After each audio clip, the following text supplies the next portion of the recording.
Today is September 21, 2021, and it's 9:34 a.m. This is John Van Cott representing the City of Savannah Municipal Archives as a volunteer. I'm interviewing Clinton Edminster for the Savannah LGBTQ plus Oral History Project. We are conducting this interview via Zoom from my home in Mount Dora, Florida, and Clinton is in Savannah. Thank you for joining us today. Let's start off by telling us your full name, and you can spell it if you need to, but I think it's pretty obvious. Where you were born, if you weren't born in Savannah, where'd you come from and why? And tell us about the pronouns you use to identify yourself. Great. And thank you. Thank you again for, I guess, asking me these questions and recording this. I think that's, that's important. And I kind of want to talk about that a little bit later, is the importance of memory, especially in a community setting. My name is Clinton Edminster. I grew up in Homer, Alaska for about 17 years in a fishing family up there in the north. I moved down to Savannah in 2009, September 2009, to attend SCAD, the Savannah College of Art and Design, that we all know and love. And I've been here pretty much ever since. What was the other question? Yeah, I guess my pronouns are he, him, and I think that covers the opening. Sounds good. Long way from Alaska. Better winters. Yeah, we're about 3,666 miles away as the crow flies. And it is much colder up there, but the houses are better insulated and you're always more prepared. So honestly, I feel like my coldest winters have been down here in the South, because it's just like, it's just so much, I feel like it's psychologically colder. Up north, it's like warm and cuddly wintertime, and down here it's like frigid and cold and drafty. So well, let's talk a little bit about the Savannah history, since you've been there since 2009, you say, right? Mm-hmm. Can you describe your involvement with the community, the LGBTQ community there in Savannah, and what your relationship is with them, plus in the business community? And how have the changes, what kind of changes have you seen over the years? Well, I guess I'm a member of the LGBTQ plus community. I'm a gay man, and I've been gay since for a while, as long as I can remember.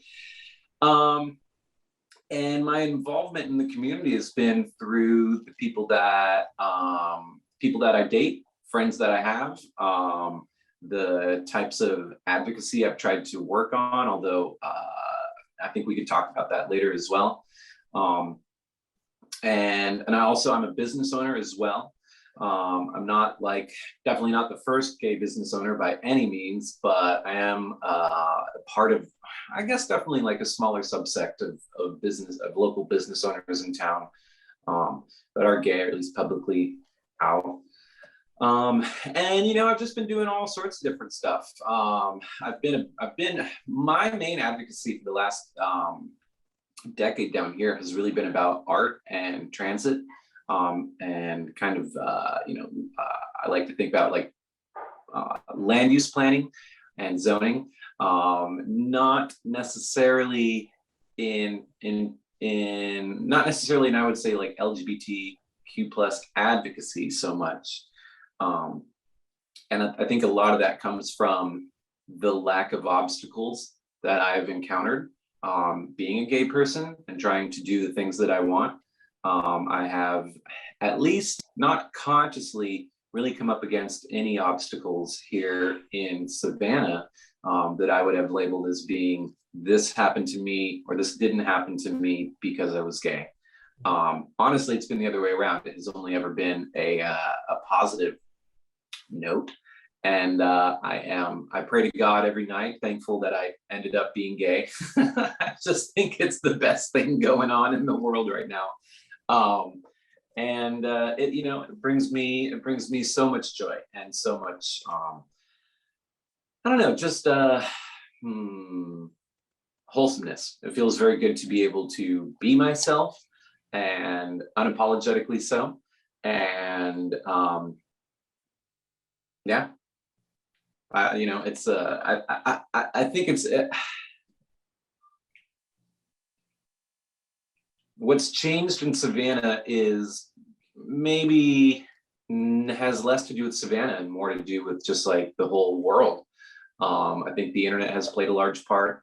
I think, gay marriage being legalized in, God, when did that happen? When did that happen? It was like Can't remember. yeah, it was like 2015, 2017, 2016, something like that. That was huge. And I feel like I was thinking about some sort of like things to consider or to bring up during this conversation, and to start, I think I entered Savannah as a SCAD student. I was a very young, naive SCAD student, and really, that was I was away from my family. I was in an entirely new environment, and that was the first time I was able to be like openly gay, and not really worried about not being who anybody thought I was, Right. and could sort of start fresh. And I what was the point I wanted to make?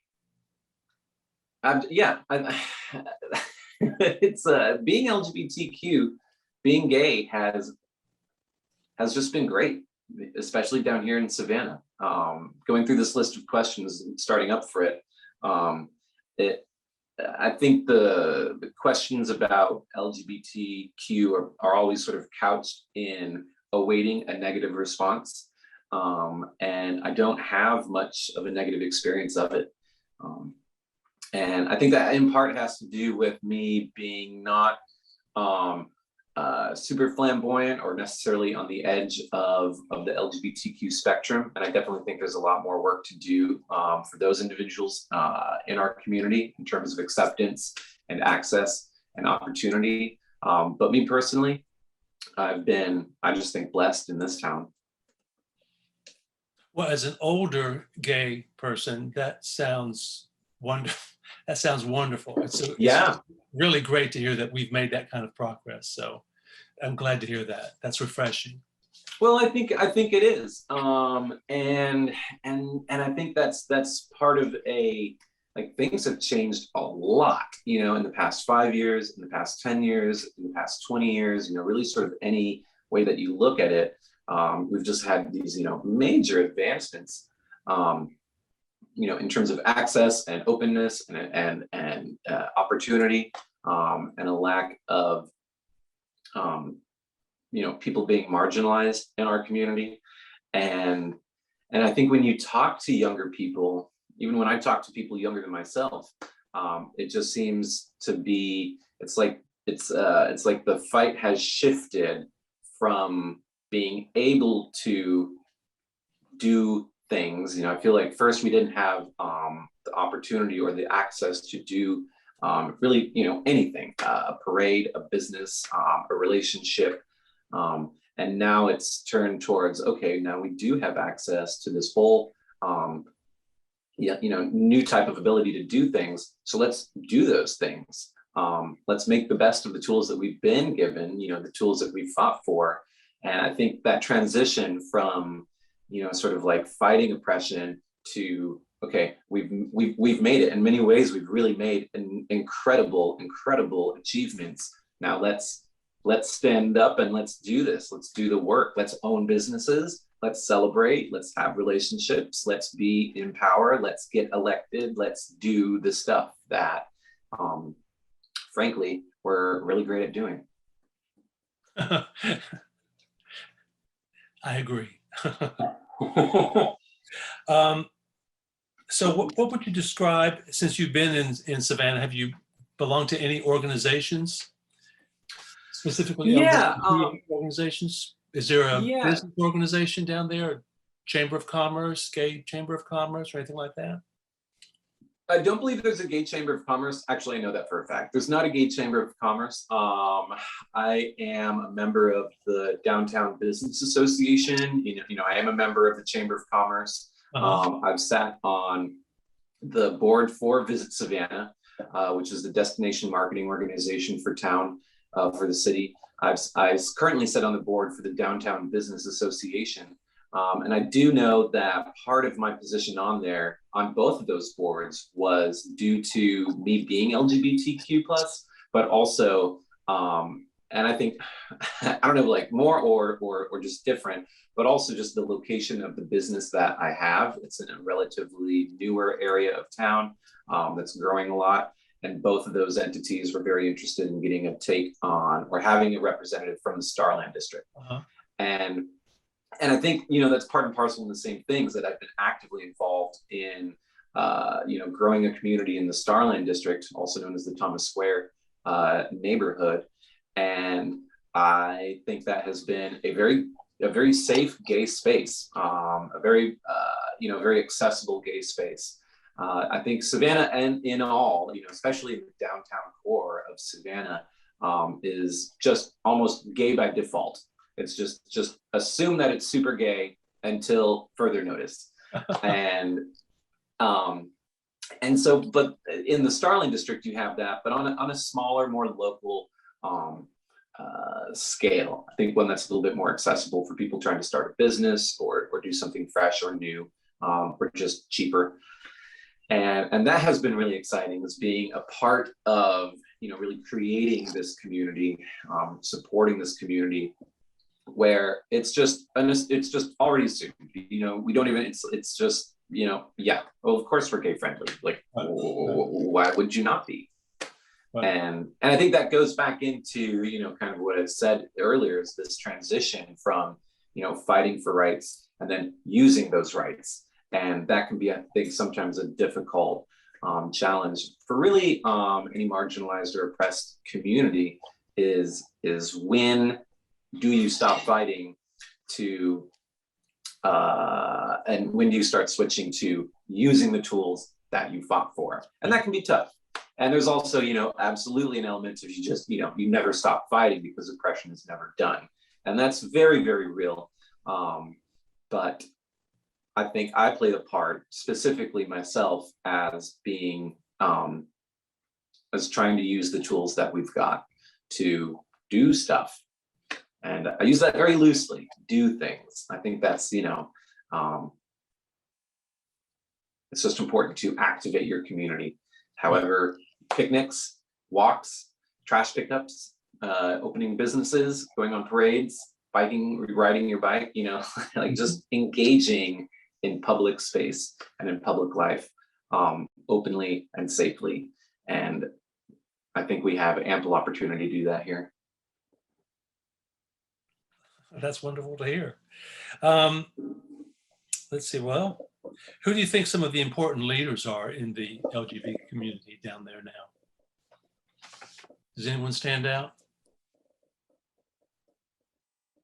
I think the members of the First City Network have done just some fantastic work with keeping LGBT advocacy, at top of minds of city officials for decades now, and really making sure that there was really no space for, at least locally, for city council to kind of step back.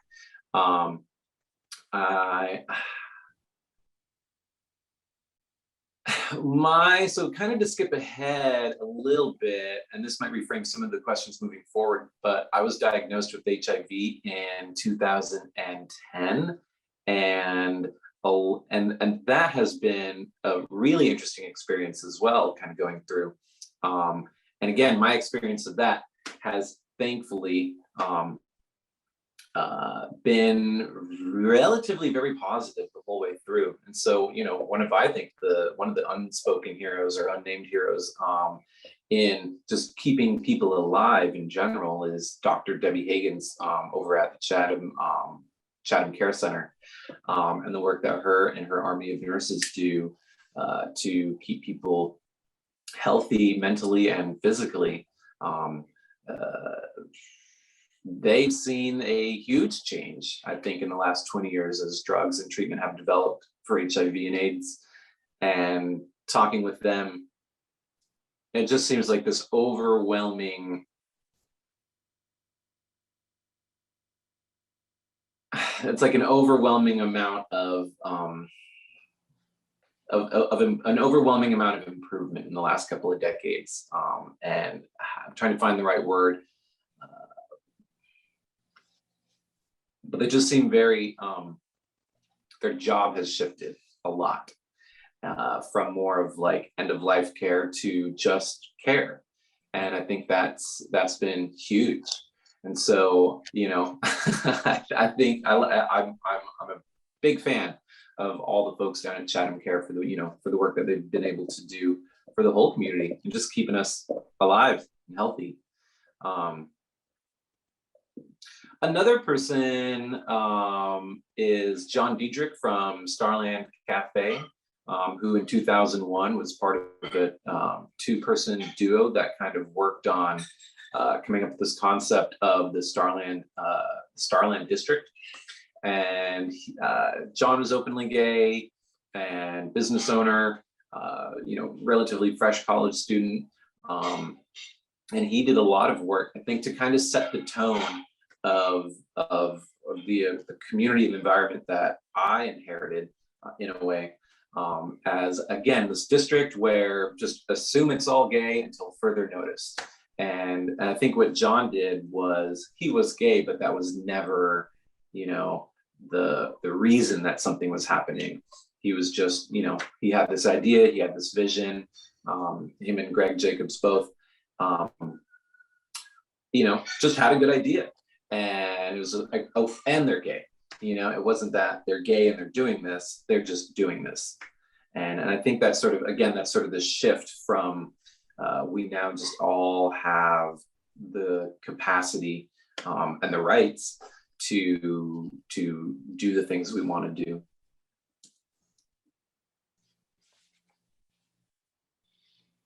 The only other questions I have are there any pivotal points or events that happened in Savannah that relate to the community positively or negatively since you've been there? The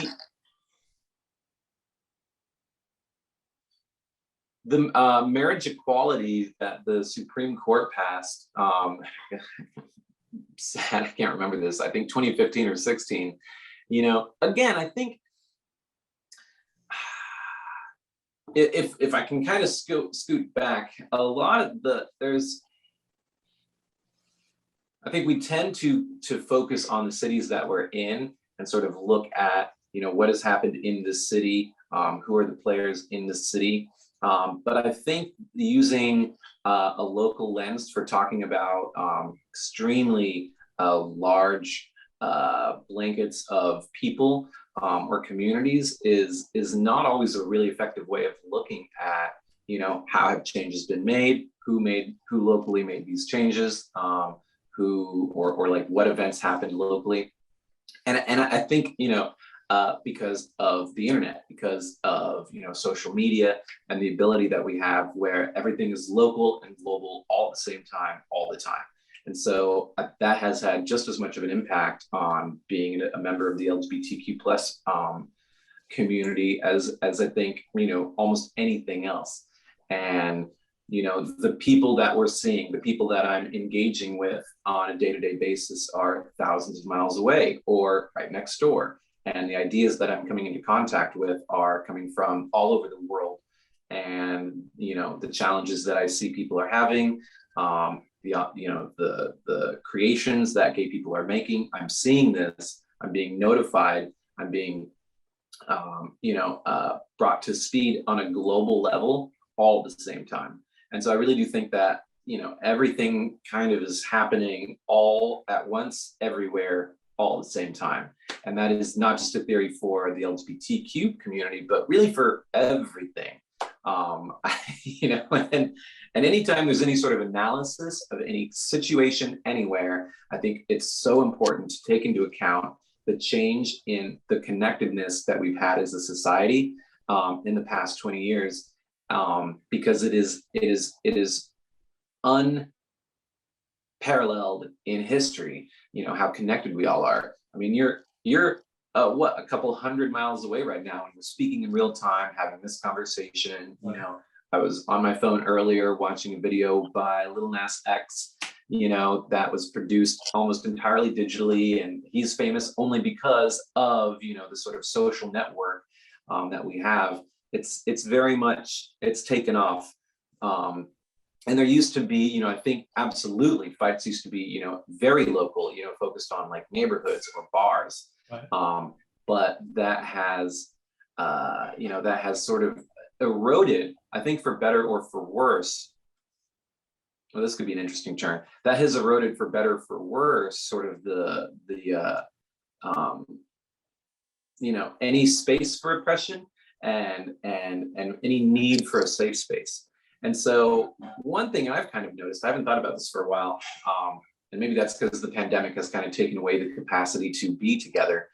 But there are no, other than Club One, which is a, super great bar, there are no other really like gay bars downtown. There's no, there aren't any sort of like gay safe spaces in Savannah other than like the LGBT Center and Club One. And so, I've talked to different people, straight and gay, and they say, well, why do you even need a gay bar anymore? And that's a really great point. Why do you need a gay bar anywhere? If you can just be gay and make out with dudes anywhere at any time, and nobody's going to really make a big deal about it, then why is there a need for a safe space or for a bar that is only for gay people? And so I think what you've seen is that like there's only one gay bar in town, and it's one of the oldest running gay bars on the on the East Coast. And all the other gay bars that have been in Savannah, and there are been a whole lot, are gone. They're absolutely gone. And I think a part of that is because the way that we meet, the need for, if I wanted to meet somebody, if I wanted to like have a relationship or a one night stand, how am I going to do that? I'm not going to go to a bar. I'm going to go online. I'm going to find connection online. And that is, not so great, but that's the reality of the situation, is that the economics of my time and how I use it has changed dramatically. And I think that is because of social media. That is because of, sort of, maybe I could use that more broadly, but of, social apps where people are connecting in specific types of communities. And so, so again, you've got this sort of national, you've got this global change in how we connect that is built on platforms that are expansive and immense, and that has very real local impacts for, the economy here locally, and the ability for a bar to carve itself out for a small group of people and to be able to make, a profit on that, and therefore keep the space going. And I think that's been, to be honest, I think that's been kind of a bummer, because I do love the idea of like going to like, a cute little gay bar. But so far, it hasn't really happened here in town. That's interesting. That's an interesting perspective, because oftentimes when I was living in Savannah, it was sort of like time had forgotten about Savannah. Yeah. Now with social media, everyone knows about everything. So you don't have those kind of barriers anymore. Everything knows about everything. Everybody knows about everything all the time. And I really don't, we've only had these devices for like 16 years. And who knows where they're going to take us and what kind of communities we'll create with them. I think also to sort of share a story. So I work with this young man at my store at Starlandia. Comes in a lot, and we'll have him like sweep or organize stuff. And he's in high school. He's like a freshman or so in high school. And I've known him for a really long time. He just hangs out in the neighborhood. His grandma has a house a couple blocks away from the store. and we've been good friends for a long time. And he was telling me that all of his friends in school are making fun of him because he's not gay. And I was like, oh, that's so sad. Like, you're being oppressed for being straight. And I gave him a hard time about it, which he was pretty cool with. It was just kind of generally funny. But it's like, that's crazy. You know, that's wild. Like, you've got this like young man who's growing up in, you know, Savannah public schools, and his friends are making fun of him because he's straight. And that's just wild, you know, like what does that mean? You know, what does that mean sort of like the next 10 years for the next setup of everything? You know, I think like as different generations have, you know, sort of embraced, you know, sexuality and identity and gender in such strong ways, and in such different ways, you know, I think over the course of the last couple of decades, it seems like so much of that is dissolving very quickly, and that's good, because I don't think it's right to, you know, to marginalize or oppress people for a gender or for an identity or for a sexuality that that they might have, but it is also it's to the point of like, does it even matter? And I think there is definitely sort of a bit of a tragedy in that, you know? Well, we'll see. Well, yeah, time will tell. Was there anything else that you wanted to talk about? That's kind of pretty much answered all of my questions. I did understand that you started a kickball league. Yeah, I wanted to talk about gay kickball. I think that is important to put in the municipal archives. Gay kickball is awesome. It is so much fun. And it's just been one of the best things we've done. So I started gay kickball in November of 2019, after hearing about like a gay kickball, I think a gay football league, when I was visiting some friends up in New York. And I just thought the idea was just like spectacular. And in many ways, it is sort of my own little fight against the digitization of gay culture, where it's like, okay, all of this is happening. You know, it's sort of like gay culture just sort of like took off and it's now just in the cloud. And it's very, you know, you might hang out with somebody you met online, but the rest of gay culture is just, you know, happening online. And so gay kickball was this idea to sort of like bring that back down, literally to the ground, to a sports field where you have a structured situation, where you can just be outside with like-minded gay people, or, you know, LGBTQ plus advocates, or allies, and just play kickball. And it's been really spectacular. I think it's honestly one of the best things that I've been involved with, and, you know, had the honor of helping to, you know, bring to the community, because it's just so chill and it's so stupid and it's so fun. And we play, you know, I've got this big loudspeaker and we play ABBA at like volume 11, and we play a really crappy game of kickball, and we all suck at it. And we're at Forsyth Park every Sunday at 3. And Forsyth Park, I think, is an important location for us, because we've considered going to other parks where it might be, you know, we've got way more space, or, you know, there might be less people. We can just, you know, have some more space. But I think it's so important that we're at Forsyth Park. You know, it is, I think it's so important that people walking down, you know, the promenade in the middle of the park see this bunch of like super queer people in tank tops, you know, dancing and playing kickball kind of badly. And that's sort of like, okay, we're here, we're doing this, we can do this, screw you if you think we can't, come and play kickball. And yeah, I just think like the location, Forsyth, it's a very civic location. It's a very, you know, like if you were having a demonstration about anything, you would either do it at City Hall or Right. Forsyth Park. And there's not a lot of grass at City Hall, so we chose Forsyth Park. It is a quasi-political, you know, action to be able to Absolutely. take up space Absolutely. and use it the way that we want. Fabulous. It's super fun. It literally is like such a hoot, and anybody's welcome to come play. So if you're watching this in the future, hopefully we're still at it.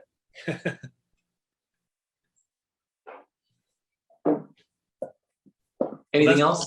That's all the questions I have. What would you like to add for future generations? I think this is an interesting time to, at least for this is an interesting situation to be in, because this could be seen by people much further down in time. And so I would just consider, I think it would be interesting to,